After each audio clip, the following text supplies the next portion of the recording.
오늘은 복음서 강의 141번째 시간입니다. 내 형제 중 지극히 작은 자 하나에게 한 것이 라는 제목으로 여러분과 함께 말씀을 나눌 것입니다. 그런데 지극히 작은 자 하나에게 한 것이 라는 의미가 아니고 그 앞에 단서가 붙어 있다는 사실을 우리는 꼭 깨달아야 합니다. 내 형제 중에 라고 되어 있습니다. 오늘 말씀은 예수님의 5대 강화가 있는데요. 이게 예수님이 설교를 하셨다는 거예요. 설교를 하셨는데 5번의 큰 설교들을 하셨는데 그 중에 마지막 강화인 감람산 강화의 맨 마지막 끝, 오늘이 설교의 끝입니다. 예수님이 살아계셨던 맨 마지막 설교입니다. 그리고 맨 마지막 단락입니다. 중요하겠습니까? 안 중요하겠습니까? 중요하겠죠. 네, 이 말씀에서 예수님은 예수 그리스도의 재림을 준비하는 성도는 과연 어떤 자세로 준비를 하고 있어야 옳은 것인가?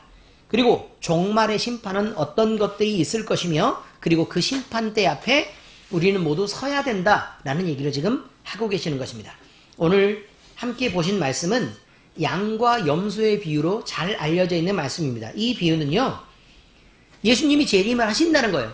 근데 그 재림을 하셨을 때 모든 사람들을 모아놓고 심판을 행하시겠다는 것입니다. 근데 그 심판을 행할 때에 양과 염소처럼 둘을 나눠놓고 심판을 하게 될 텐데, 이 심판의 기준이 그럼 과연 무엇인가 라는 것을 지금 이 말씀에서 보여주고 있고요. 성도로서 그러면 사랑을 실천하면서 사는 것이 얼마나 재림에 대해서 잘 준비를 하는 것인가 라는 것을 오늘 말하려고 하는 것입니다. 오늘 내 형제 중에 지극히 작은 자 하나에게 하는 것이 라는 제목으로 말씀을 나눌 때에 여러분이 모두 다 깨닫고, 그리고 여러분의 삶에서 돌이키는 은혜가 있으시기를 예수 그리스도의 이름으로 축원합니다. 자, 앞선 강의 말씀에서 말씀드린 열처녀 비유, 이것은요, 주님이 오실 때를 준비를 해야 된다. 그러나 그 때를 우리는 알지 못한다 라는 말씀이었습니다. 그 다음에 이어진 달란트의 비유는 주님이 부르신 소명에 대해서, 이게 종으로 하나님이 불러주시고, 우리를 불러주시고, 우리가 주의 종으로서 부름을 입어서 일을 맡았으면 과연 우리는 어떤 자세로 주의 일을 맡고 어떤 자세로 일을 해야 될 것인가 라는 부분에 대한 것을 강조하고 있습니다. 과연 너희는 충성을 준비할 자세가 되어 있느냐 라는 부분에 대한 얘기입니다. 그리고 오늘 본문의 말씀은 그 뒤에 이어지는 말씀인데, 예수님이 재림하시면 심판을 행할 것이다 라고 얘기합니다. 그때 행하실 심판은 양과 염소의 비유로 말씀하시며 사랑의 실천이 중요하다라는 것을 강조하고 있는 말씀입니다. 자, 31절부터요. 보면 예수님이 심판주로 오셔서 그 보좌에 앉으신 것을 기술하고 있습니다. 자, 그런데 여러분, 예수님이 예언대로 처음 오셨을 때 어떻게 오셨죠? 어떻게 오셨어요? 모든 천사들을 동원하고 오셨습니까? 아니죠. 어떻게 오셨어요? 말 구유에 그냥 어린아이가 덩그렇게 이렇게 왔습니다. 물론 천사들이 찬양하고 목자들에게 가서 이렇게 하는 걸 보면 몇몇 천사를 동원한 것까지는 우리가 이해할 수 있습니다. 그러나 그때의 초라함과 비교하면 모든 천사예요. 그러니까 중간에 나 화장실 가야 되는데 이런 천사가 있었을까요? 없었을까요? 없었다 그 말입니다. 그리고 나 바쁜 볼 일이 있는데 라고 빠진 천사가 없이, 한 천사도 빠짐없이 모든 천사가 이 재림의 순간에 참여하고 있다라고 얘기할 수 있으니까, 이 스펙타클한 장면이란 천지창조에 비견할 만큼 대단한 것이다 라는 것을 얘기하고 있습니다. 자, 예수님의 그리스도는 예수님은 여기에서 인자라는 표현을 씁니다. 인자라는 표현을 쓸 때는요, 여러분들이 이제 이런 생각을 미리 해두셔야 됩니다. 인자가라고 쓰는 표현 속에는 이런 게 있습니다. 자신이 그리스도로 오셔서 순환을 당할 것이다. 그리고 영광스러운 모습으로 재림할 것이다. 그런데 예수님은 고난과 희생을 감수한 이들에게 그 영광과 축복을 함께 공유하고 나눠주실 것이다 라는 말씀을 쓰기 위해 인자다라는 말씀입니다. 인자는 사람이란 뜻입니다. 사람. 근데 왜 굳이 하나님이 인자라는 말을 썼을까라는 거죠. 하나님이 사람이라는 표현을 썼을 때 하나님이 내가 너희처럼 되었다는 얘기를 쓰고 싶은 거예요. 내가 너희처럼 되었다. 그러니까 너희도 나처럼 될 것이다라고 얘기하고 있는 거예요. 물론 하나님의 자리를 차지한다는 얘기가 아니라 하나님의 영광 속에 참여한다는 얘기를 말하고 있는 것입니다. 그런 뜻이에요. 그러니까 인자라고 얘기했을 때는 예수님과 우리를 예수님 자신이 동일시하고 훨씬 더 가까이 두시려고 하는 의도가 들어있는 성경 말씀이 인자다라는 것을 여러분들이 잊지 않고 말씀을 읽을 때마다 그것을 늘 챙겨서 생각해야 합니다. 마가복음 8장 31절에 그렇게 나와 있습니다. 인자가 많은 고난을 받고 장로들과 대제사장들과 서기관들에게 버림받아 죽임을 당하고 사흘 만에 살아나야 할 것을 비로소 그들에게 가르치시되. 그러면 인자가 라고 말하죠. 인자가 고난을 받은 이유는 뭡니까? 고난을 받은 이유는 우리를 구원하시기 위해서 우리의 죄의 짐을 감당하기 위해서 그러신 거예요. 그러니까 예수님이 사람의 몸을 입어야만 우리의 죄를 감당할 수 있기 때문에, 사람의 몸을 입어야 우리가 받는 고난들을 덮을 수 있기 때문에, 그래서 예수님이 사람의 몸을 입었다라고 얘기하고 사람처럼 고난을 당한다. 사람처럼 죽을 것이다.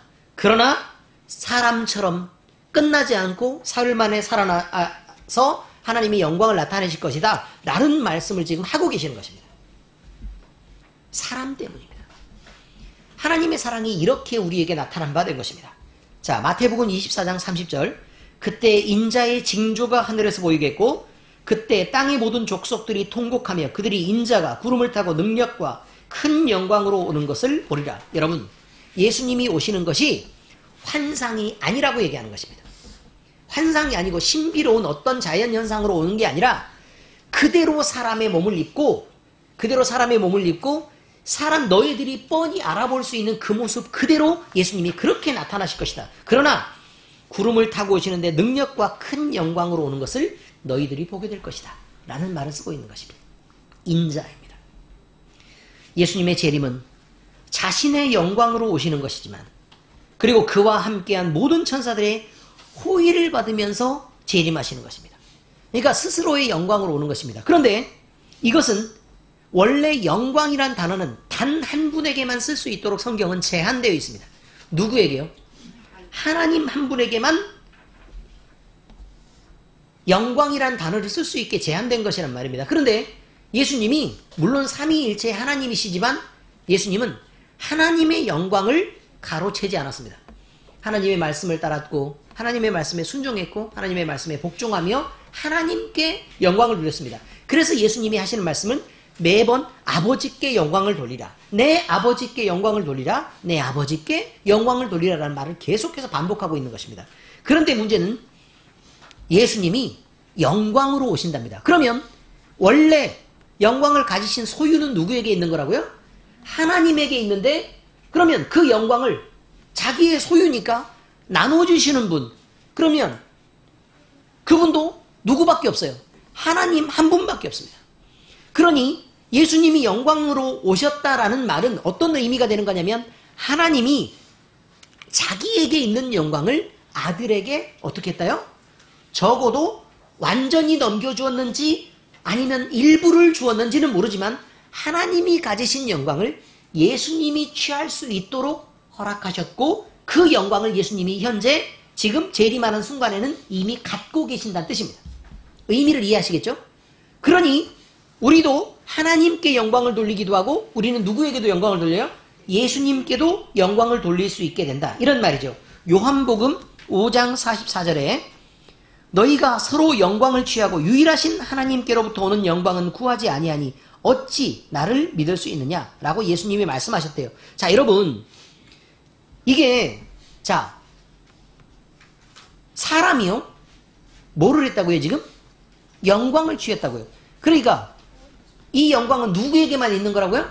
하나님께만 있는 거라고요. 그런데 자기 자신이 높아지려고, 이게 무슨 말이냐면 내가 어떤 사람인데 라고 인정받고 싶어서요, 이게 영광을 취하는 거예요. 그 다음에 내가 무슨 일을 한 줄 알아? 이 자기가 영광을 취하는 거예요. 내가 얼마나 고생스럽게 이걸 일했는 줄 알아? 이런 건 다 자기가 영광을 취하는 거란 말이에요. 이것은요, 하나님의 것을 자기가 빼앗는 것입니다. 도둑질하는 것입니다.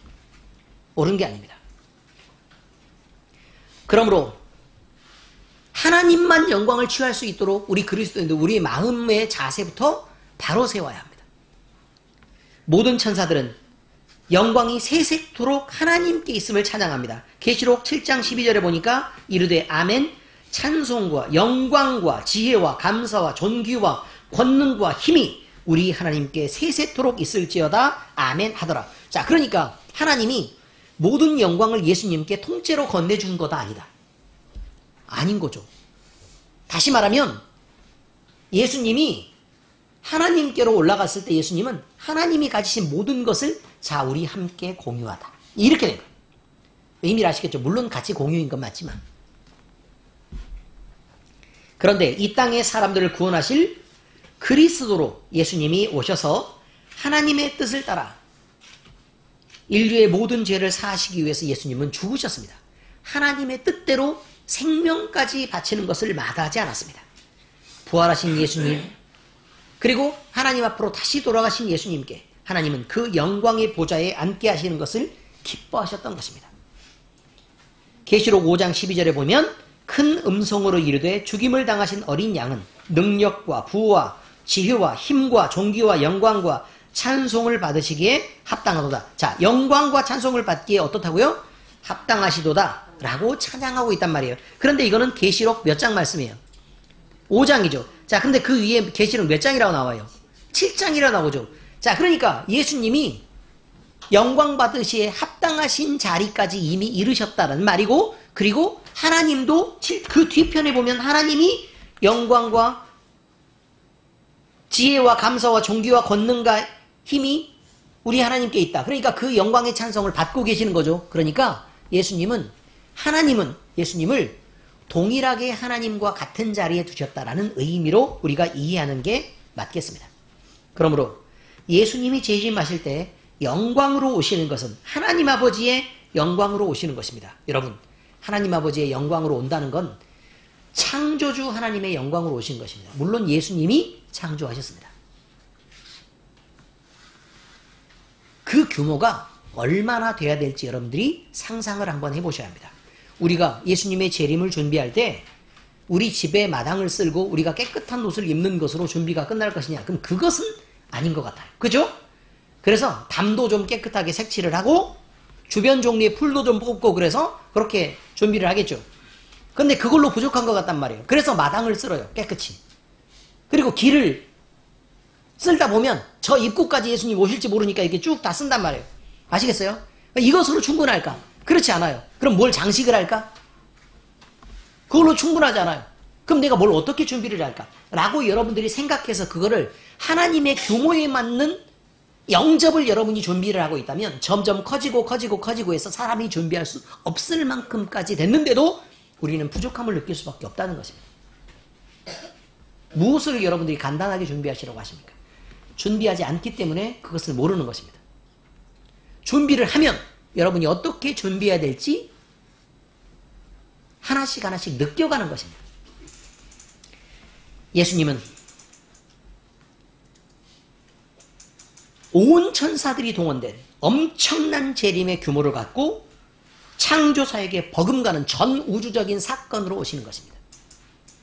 그때 예수님은 모든 민족을 그 앞에 모으고 의인과 저주받은 자들의 두 부류로 구분을 해서 사람들을 심판하시겠다고 얘기합니다. 그러니 그냥 오시는 것이 아니라 두려움과 공포의 대상일 수 있고 누구에게는 지금까지의 모든 고생을 단 한순간에 보상받는 대단한 일이 될 것입니다. 여기에 모든 민족은 모든 족속, 다시 말하면 전 인류를 통칭하는 말입니다. 이때 사람들은 예수님을 아는 자들이었던 모르는 자들이었던 예수님의 오시는 것을 모든 사람이 다 보게 됩니다. 그래서요 이렇게 말합니다. 어떤 사람들이 이렇게 얘기하죠. 이 온 지구에 사람들이 있다는 거예요. 그런데 어느 섬에 가가지고 막 이렇게 우리끼리 여기 모여서 이렇게 있자, 너희는 죽으라고 일을 해야 돼? 라고 얘기하면서 섬에 가둬놓고 예수님이 짠 오셔서 재림하면 여기 있는 애들만 쫙 이렇게 올라가고 그 나머지 사람들은 예수님이 오시는지도 모르고 그냥 지나갈지도 모른다. 알고 봤더니 우리 집에 있었던 아는 사람들이 몇몇이 비어있는데 휴거됐대. 그러지 않는단 말입니다. 다들 헛소리입니다. 자살했거나 어디 묻은 것입니다. 아니면 섬에 들어갔거나. 아시겠습니까? 거짓말입니다. 아니 이렇게 말하는 사람들이 있고 혹시나 어디서 휴거가 이미 끝났을지 몰라서 두려워하는 그리스도인들이 있습니다. 그래서 드리는 말씀입니다. 그런 일은 있다 없다? 없다. 있을 수가 없다. 하나님이 어떤 규모로 임하시는데 우리가 모를 수 있겠냔 말이에요. 조용히 와가지고 재림하시는 예수님은 초림할 때처럼 조용히 마구간에 오시지 않습니다. 온 세상을 떠들썩하게 하고 모든 사람이 볼 수 있도록 그렇게 오신다 그 말입니다. 여러분 심판대 앞에 누구나 서야 합니다.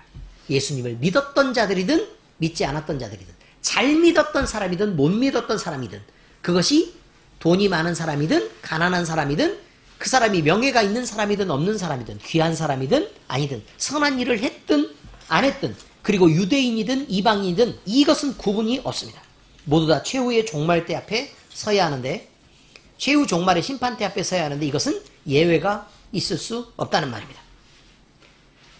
자, 단지 구분이 있다면 영생으로 들어가는 자냐 아니면 지옥의 영원한 지옥 형벌로 불못에 빠지는 자냐 이 둘만 존재하게 될 것입니다. 사람들은 많이 모였습니다. 잘 한번 여러분이 생각해 보시면 합니다. 자, 이제 상상의 나래를 펴시고 마지막 심판대 앞에 서 있습니다. 그리고 최후의 선고를 기다리고 있습니다. 얼마나 부들부들 떨리겠습니까? 낭떠러지 앞에 서 있는 것 정도는 비교할 수 없는 것입니다. 그런데 한 사람씩 한 사람씩 선고가 됩니다. 누구는 양의 무리로 누구는 염소의 무리로 옮겨가게 됩니다. 자, 그런데 나는 심판을 받는 당사자로서 그 심판을 기다려야 되는 위치에 있다는 게 너무너무 떨리는 것입니다. 그런데 여러분, 여러분에 앞서서요, 여러분의 가족 한 2명 정도가 앞에 서 있다고 생각해 보시기 바랍니다. 내가 가장 사랑하는 이들의 심판을 내가 보아야 합니다. 그것은 내 남편일 수도 있고 내 자식일 수도 있는 일입니다. 내가 가장 사랑하는 내 아버지일 수도 있고요. 내 어머니일 수도 있습니다. 여러분의 가장 사랑하는 친구일 수 있습니다. 내 생명을 챙기기에 바쁘겠지만 그런데요. 그들이 심판받는 것을 보는 것도 쉬운 일이 절대로 아닐 것입니다. 그들 중 어떤 사람은 영생에 들어가는 결과를 받을 수 있을 것입니다. 그러나 어떤 자들은 분명히 우리가 알기에 영원한 불못에 빠져서 영원히 저주의 형벌을 받아야 되는 자리에 서게 되는 사람도 분명히 있을 것입니다. 그것을 감당할 수 있겠습니까?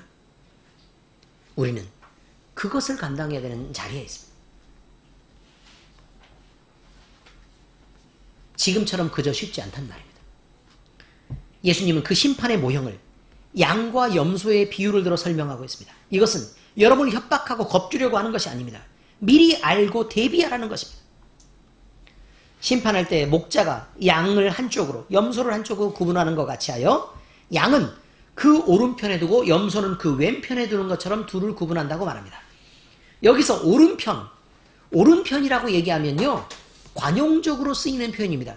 하나님의 우편에 앉아 계시다 라는 말은 권능의 보좌, 영광스러운 자리에 예수님을 앉히셨다 라는 말처럼 여기에 오른편은 너는 바른 일을 행했구나, 너는 바른 사람이구나 라는 쪽으로 구분한다는 말입니다.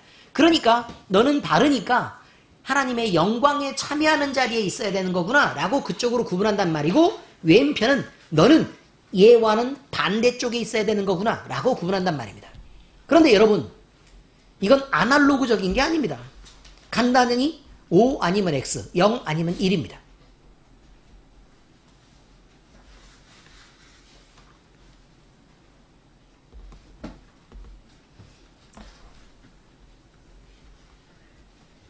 왕이 말합니다.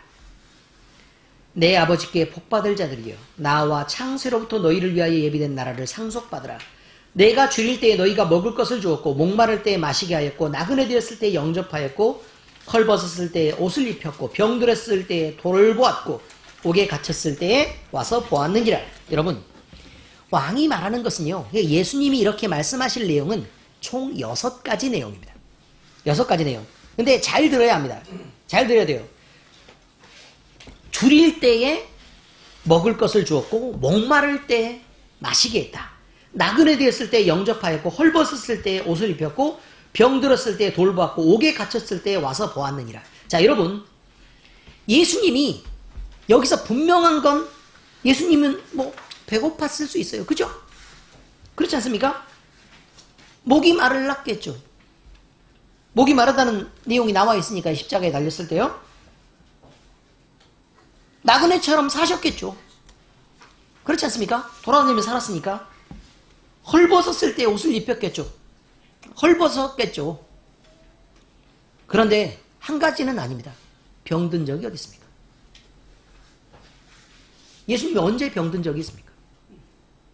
그러니까 이거는 예수님에 대한 얘기가 아니라는 얘기입니다. 이에 대해 의인들은 의문을 품고 대답합니다. 주여, 우리가 어느 때 주께서 줄이신 것을 보고 음식을 대접하였으며 목마르신 것을 보고 마시게 하였나이까? 어느 때에 나그네 되신 것을 보고 영접하였으며 헐벗으신 것을 보고 옷을 입혔나이까? 어느 때에 병드신 것이나 옥에 갇히신 것을 보고 가서 배웠나이까? 자, 여러분, 의인들이 말하는 건 이것입니다. 우리가 언제 그랬습니까? 라는 말이죠. 그러니까 의문을 품고 있단 말입니다. 나는 예수님이 우리에게 오셔서 우리에게 무슨 배고픈 적도 우리에게 나타나서 헐벗은 적도 없고 병들고 줄이신 적도 없으며 목마르거나 아니면 나그네 된 적이 우리에게 찾아왔을 때 그게 없었는데 자꾸 와서 내가 했다 그랬으니까 아니 나는 그런 적이 없는데 어떻게 이걸 감당할 수 있겠느냐 이런 말이죠. 의미를 이해하시겠습니까? 그러니까 행한 사람도 의문이란 말입니다. 행한 사람도 의문이었다. 그런데 그때 대답하시기를 내가 진실로 너희에게 이르노니 너희가 여기 내 형제 중에 지극히 작은 자 하나에게 한 것이 곧 내게 한 것이니라. 중요한 것은 내 형제 중에 지극히 작은 자 하나에게 한 것이 곧 내게 한 것이라. 자, 그러면 내게 한 것이란 말은 지극히 작은 자 하나에게 했기 때문에 그렇단 말입니다. 근데 지극히 작은 자가 누구라고요? 내 형제란 말이죠. 그럼 내 형제는 지극히 작은 위치에 처해 있는 사람이란 뜻입니다. 지극히 작은 위치. 그런데 여기에서 형제라고 얘기할 때 우리가 이런 생각을 해야 됩니다. 그러면 형제는 누구를 말할 것인가? 유대인인가요? 아니면요? 형제가 누구죠? 그냥 어려운 사람을 얘기하는 건가요? 아닙니다, 여러분. 여기서 표현하려고 하는 것은요. 여기서 표현하는 것은 종말을 대비하는 여러 가지 상황들을 얘기하고 있고 그 종말에 대비에 관계되는 말들을 지금 하고 계시는 것입니다. 의미를 이해하시겠죠? 그리고 그 전에는 복음의 전파에 대한 얘기를 합니다. 다시 말해서 여기에서 형제라고 얘기할 때 형제라고 쓰는 말들은 복음의 전파를 위해 헌신된 사람들을 의미하고 그리스도인으로서 교회 안에 속한 사람들을 얘기하고 있습니다. 의미를 잘 이해하셔야 합니다. 그래서 우리는 사실은 옆 사람들이 만약에 없고 나 혼자 신앙생활을 하죠. 그럼 이 얘기를 들을 수 없습니다. 바로 이것이 교회에서 중요한 일입니다. 우리가 만약에 교회에 나와 있지 않다면 교회에 나와서 교회 안에서 섬기고 있지 않다면 형제를 섬길 수 있는 일이 불가능해집니다.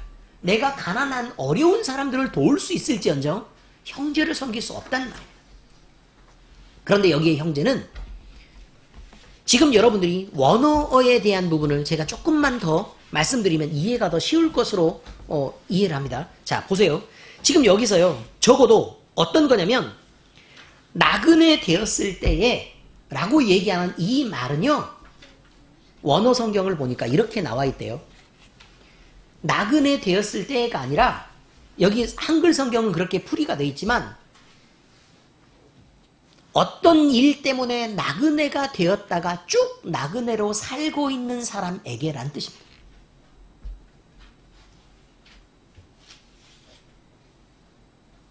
무슨 의미인지 아시겠죠? 자, 다시 말씀드리면 나그네 되었을 때에 섬겼단 말이 아니라 어떤 사람이 어떤 중요한 일로 나그네의 삶을 살 수밖에 없게 되었다.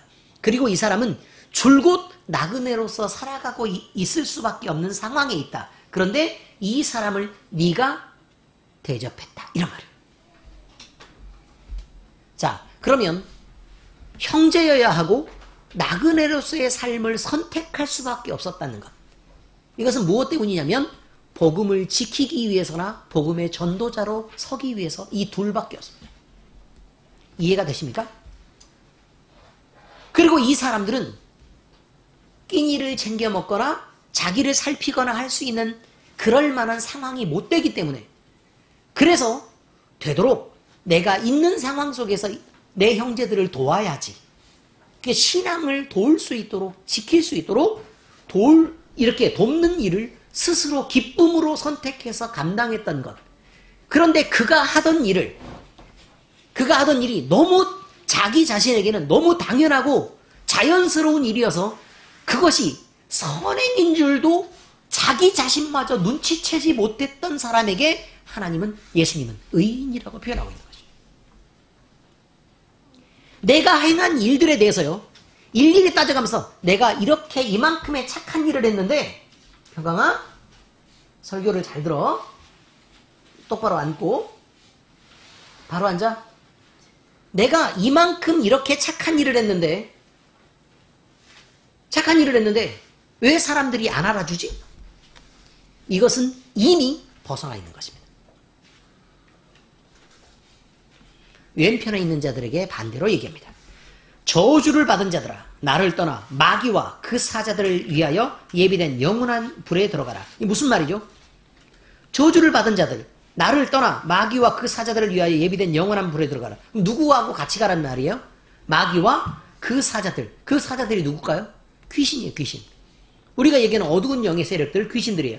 그러니까 마귀와 귀신들을 위해서 예비된 영원한 불에 들어가라. 누구한테 들어가래요? 저주를 받은 자들아. 그런데 지금은 누구한테 붙어 있어요? 나에게 붙어 있죠. 그러니까 나를 떠나 그쪽으로 가라 그 말이에요. 내가 줄일 때 너희가 먹을 것을 주지 아니하였고, 목마를 때 마시게 하지 아니하였고, 나그네 되었을 때 영접하지 아니하였고, 헐벗었을 때 옷 입히지 아니하였고, 병들었을 때와 옥에 갇혔을 때 돌보지 아니하였느니라. 자, 여러분, 왜 옥에 갇히겠어요? 복음을 포기하지 않아서 아닙니까? 그렇죠? 그들 역시 의문을 품고 억울하다고 반문합니다. 주여, 우리가 주님이 오셔서 우리한테 직접 오셔가지고 내가 배고프다 했으면 왜 안 좋겠습니까? 그걸 말이라고 하십니까 지금? 주님이 직접 예수님인데 병들었다, 내가 몸이 아프니 들어가서 좀 쉬고 좀 약조 좀 바르고 좀 이렇게 한약 큰 걸로 앉아 이렇게 지어서 대접 좀 해라 라고 얘기하면 우리가 왜 안 했겠습니까? 예수님인지 뻔히 아는데. 아니, 예수님이 헐벗었으면 당연히 내가 입은 것이라도 벗어주는 게 당연하죠. 근데 왜 나타나지도 않고 왜 갑자기 공양하지 않았다고 그렇게 말씀하십니까? 이에 임금이 대답합니다. 내가 진실로 너에게 이르노니 이 지극히 작은 자 하나에게 하지 아니한 것이 곧 내게 하지 아니한 것이니라 라고 하십니다. 그리고 영벌과 영생을 선고하고 끝이 났습니다. 여기서 우리는 예수님이 이들을 구분하여 영생과 영벌을 선고하는 기준을 깨달아야 합니다. 그래야 됩니다. 또 영벌과 영생을 선고받는 이들의 반응도 살펴보아야 합니다. 그것에 대한 구분은 단순한 윤리적 선행에 있는 것이 아니라는 것을 이제 제가 여러분에게 간단히 말씀을 드렸습니다. 본문의 말씀을 보면 사람들이 도와야 될 대상은 예수님을 돕고 싶은데 예수님을 도울 수 없다는 것입니다. 왜냐하면 예수님은 하나님 보좌 우편에 앉아 계시기 때문에. 자, 그럼 예수님을 돕고 싶으면 고통 가운데 처한 주의 형제들을 도와야 되는 것입니다. 누구는 소외되어 있을 것입니다. 그들의 친구가 되어주는 것입니다. 누구는 가난하고 어렵습니다. 그들이 꼭 필요해서 나 외에는 다른 도움을 얻을 수 없다면 그러면 그들을 도울 수 있어야 합니다. 내가 상황이 허락하는 한. 또 오바해가지고 새마을 금고 가서 빚을 내서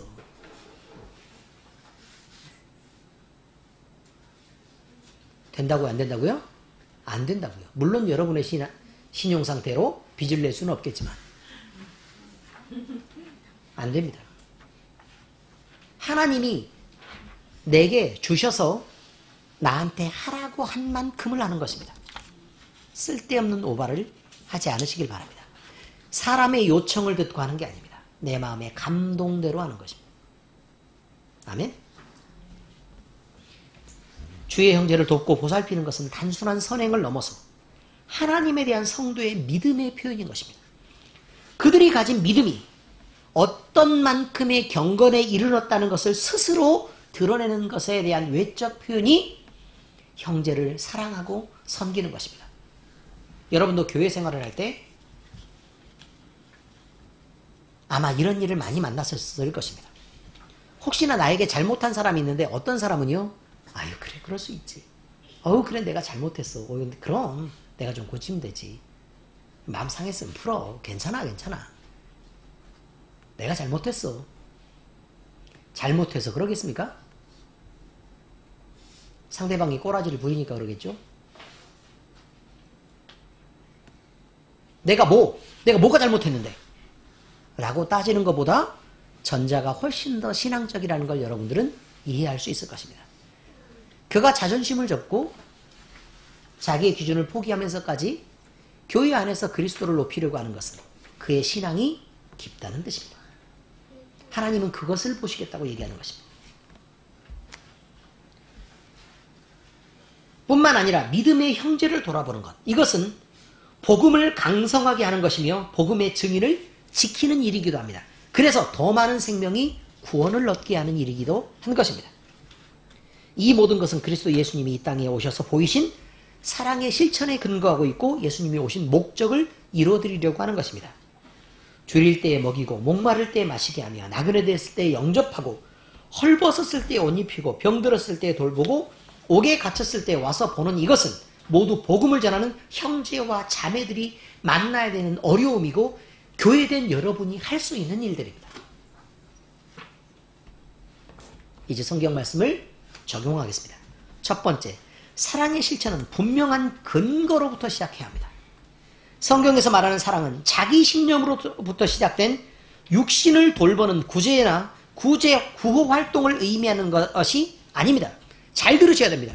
어떤 사람들은 착하게 살며 많은 어려운 사람들을 도와줄 수 있습니다. 죽어가는 아프리카의 난민들을 위해 양식을 모으고 그 사람들을 위해서 헌신하며 살 수 있습니다. 그러나 여러분, 이것은 자기의 신념으로부터 시작된 것이라면 그것은 하나님과 무관한 일입니다. 자기의 영광을 드러내는 일입니다. 자기 스스로 옳은 삶을 살았다고 믿게 하는 것이고 그리고 그 믿음 때문에 자기가 스스로 행복한 것입니다. 그것은 하나님과 무관한 일입니다. 하나님이 요구하시는 사랑은 예수 그리스도라는 분명한 근거 위에 그 반석 위에 서서 행해지는 것이어야 합니다. 다시 말하면 예수 그리스도를 본받는 삶, 예수 그리스도의 은혜에 감사해서 드러나는 자연스러운 복음과 함께하는 사랑이 하나님이 인정하시는 사랑이란 말입니다. 이성을 뜨겁게 사랑할 수 있습니다. 그리고 그를 위해 죽을 수 있습니다. 함께 자살하자. 그래서 낭떠러지에서 같이 손 꼭 잡고 이거 뛰어내릴 수 있습니다. 물론 시체를 찾아보면 서로를 긁어 팠던 흔적이 있겠지만.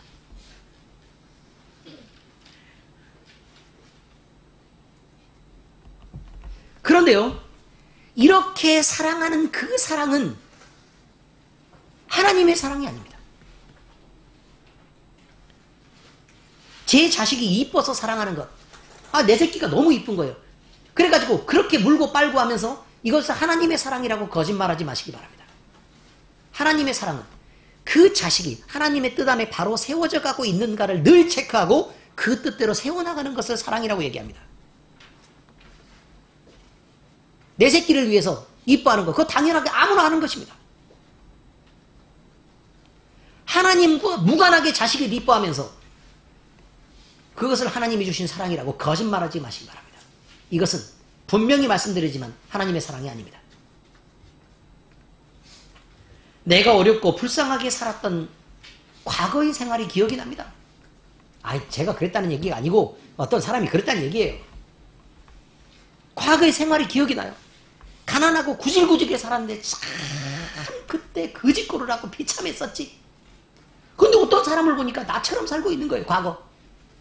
그래서 안 돼가지고 연민 때문에 이것도 먹어. 또 이것도 챙겨주고 막 이렇게 다독거리고 이렇게 한단 말이에요. 여러분, 사랑일지는 모르나 하나님이 주신 사랑이라고 말할 수 없습니다. 반드시 복음이 들어가고 그 복음에 근거하고 사랑해야 하는 것입니다. 사랑은 하나님의 이름이 그 안에서 높아지느냐 그렇지 않느냐에 대해서, 하나님이 영광을 취하시느냐 그렇지 않느냐로 결정되는 것이 하나님의 사랑입니다. 여러분이요, 내가 예수님을 믿어요. 그래가지고 가족들을 사랑해야 됐는데 말은 못하겠고 조용히 숨어서 복음만 나오면 그런 건 아니야 라고 얘기하고, 복음은 말도 못하는 사람이 그저 이렇게 막 잘해주는 걸로 나중에 복음을 얘기를 해야 되는데 복음을 말을 못해요.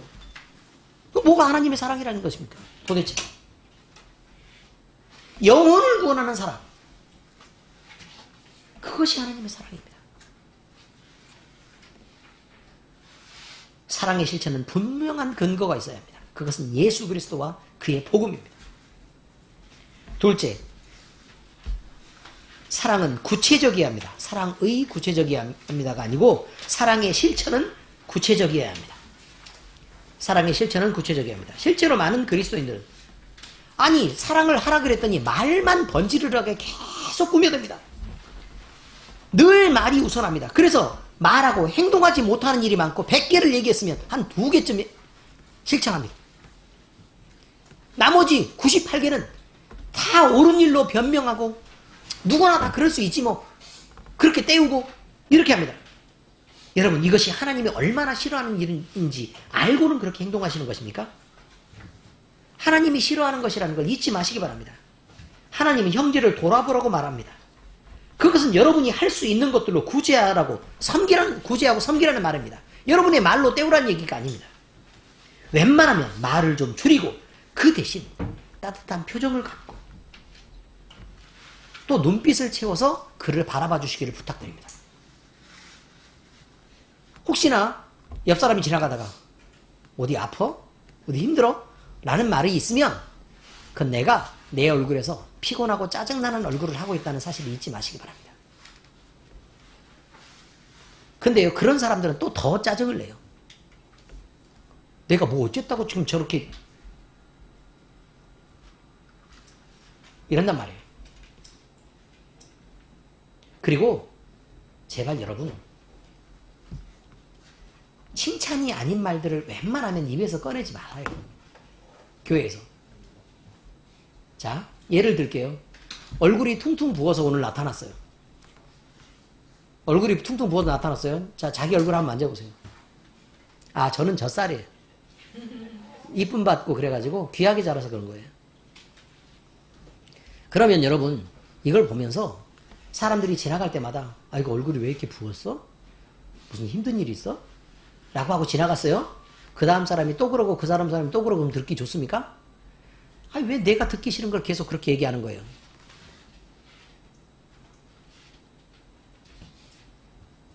왜 그러시냐고 대체. 관심 있는 척 하지 마세요. 아끼고 사랑하는 말이 아니면 하지 말란 말이에요. 친한 척도 하지 마세요, 그럴 거면.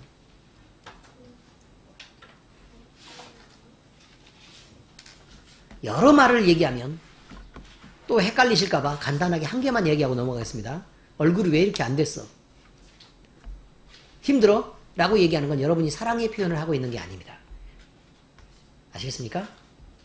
그냥 옆에서 힘들어 보이면 그렇게 말하지 말고 물 좀 갖다 줄까? 이렇게 말씀하시면 됩니다. 아시겠습니까? 사랑의 실천은 구체적으로 실천돼야 됩니다. 그래야만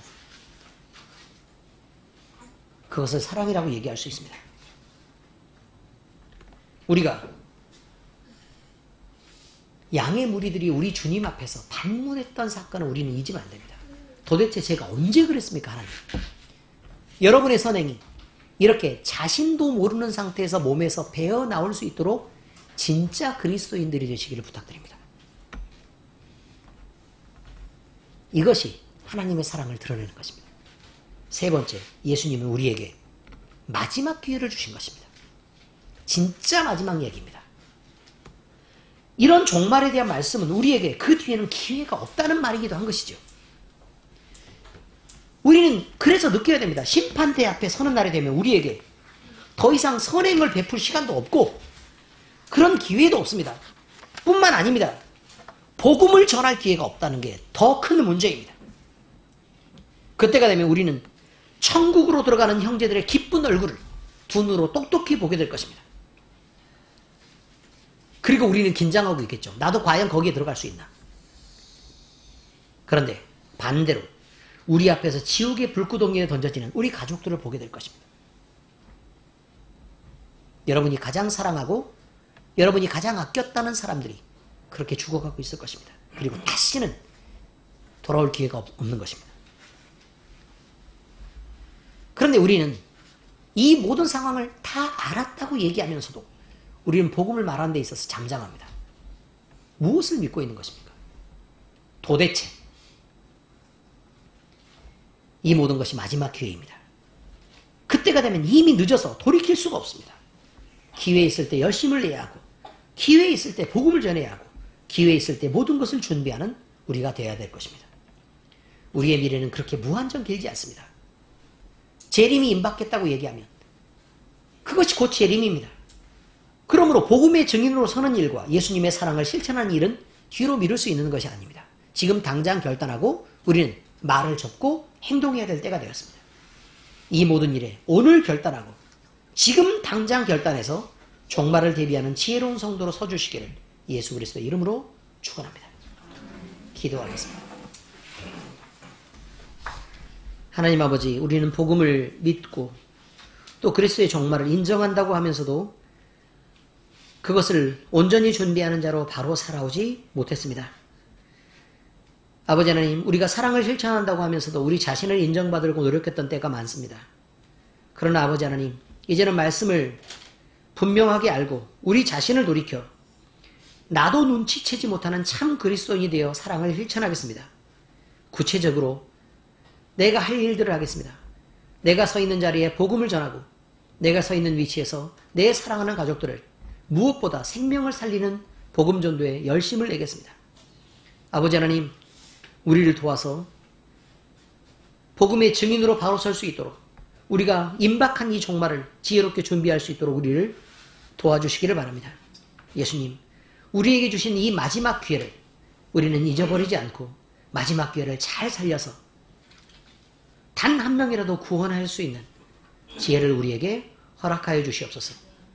우리 주변에서 큰 사고들이 날 때마다 우리는 아버지 하나님,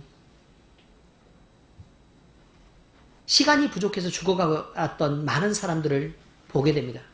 아버지 하나님, 우리가 재난 옆에 서 있는 자들로 그것을 모른 채 하는 자들이 되지 않도록 하나님께서 우리를 붙잡아 주시고 인도하여 주시옵소서. 우리에게 주어진 이 짧은 시간 동안 우리에게 주어진 기회를 잘 살리고 하나님 앞에 충성하는 종이 될 수 있도록 우리를 늘 인도해 주시옵소서. 살아계신 우리 주 예수 그리스도의 이름으로 감사하며 기도합니다.